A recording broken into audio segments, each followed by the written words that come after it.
क्यों आपके हस्बैंड ने पॉइजन कंज्यूम कर लिया? उसका कोई रिलेक्स है कि ये 2017 से 15 लाख का डिमांड कर रहे हैं कि 498 का भी प्रोसीडिंग पेंडिंग था उस समय इनके बीच में। 498 498 कोई सुसाइड नोट और नहीं है? सुसाइड नोट नहीं, but there are statements of the brother mother. आप उसमें ब्लैकमेल कर रहे थे हस्बैंड को, अब वो आपको करने लगा उसका भाई। यही होता है और क्या। नहीं तो पहले आप Lords, in this petition, constituent of the final report, order taking cognizance, framing of charge and consequential criminal proceeding. Training of charge भी हो गया है।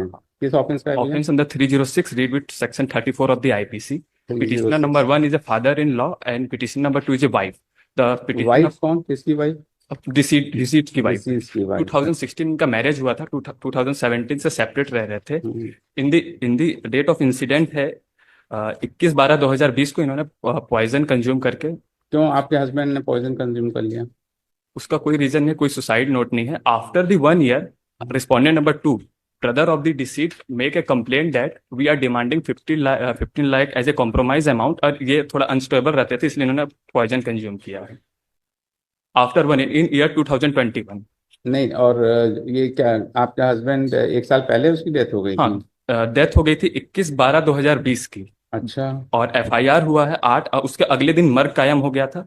मर्ग की विवेचना के समय उनके भाई ने एक स्टेटमेंट दिया जो एक साल 10 महीने डिले से, कि ये 2017 से 15 लाख का डिमांड कर रहे हैं कि 498 का भी प्रोसीडिंग पेंडिंग था उस समय इनके बीच में। 498 498 का, तो उन्होंने बोला कि इसमें आप 15 लाख रुपए, एलिगेशन ये लगाया कि 15 लाख रुपए मांग मतलब रहे आप थे। किसी से मांग रहे थे 15 लाख, 498 आपने हाँ, लॉस पिटिशनर किया। नंबर 1 के ऊपर लगा कि पिटिशन नंबर 2 के ऊपर भी एलिगेशन है कि फादर इन लॉ मांग रहे थे कि we will make a compromise. पर इसमें फैक्ट में ये भी है कि जो डिसीज ने 21 तारीख को सुसाइड किया, उसे 7 दिन पहले ही 14 तारीख को ये गैम्बलिंग एक्ट में अरेस्ट हुए थे।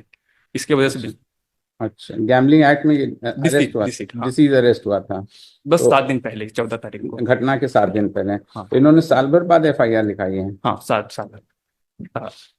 तो ये तो कोई ग्राउंड क्वेश्चन का तो डियर होगा। क्रॉसिंग का, पर हमारे अगेंस्ट कोई एलिगेशन ही नहीं है, बस ओनली 1 एलिगेशन, और उन्होंने कोई सुसाइड नोट भी नहीं। कोई सुसाइड नोट और नहीं है? सुसाइड नोट नहीं, but there are statements of the brother mother. अरे वो तो सब घर वाले एक साल से क्या कर रहे थे अगर था। अब ये जरूर है, आपके 498 वाले केस में क्या हुआ जो आपने लिखा है? वो भी पेंडिंग, वो पेंडिंग है। उसका हमने that is annexure P5, that is FIR, और इंटायर उसमें P6 में हमने इंटायर ऑर्डर शीट भी फाइल कर रखा है।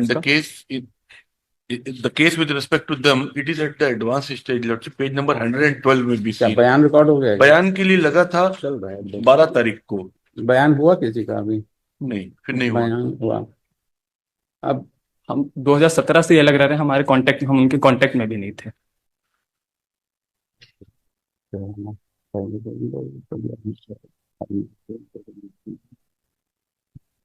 Petitioner number 1 is 64 year old man, and कोई बच्चे भी हैं आपको? कोई बच्चे नहीं।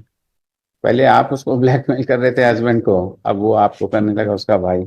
यही होता है और क्या। नहीं तो पहले आपने 498 लगा के उस हस्बैंड की लाइफ को वो कर दिया, अब now you are in the hot waters. पर उसमें पर इनका एलिगेशन है कि हम 2017 से उसके अगेंस्ट इन्होंने कोई कंप्लेन भी तो नहीं किया है। देखिए, हर such and such it has been argued by counsel for the applicant that the applicant is the father-in-law and one father-in-law, applicant number 2 is the wife of the deceased, and earlier the deceased had the applicant number 2 had lodged an FIR under section 498 IPC against her husband and family members, and it is stated that they were demanding money for compromising the said case, and further the deceased committed suicide, and there is no suicide note, and a merge information was lodged.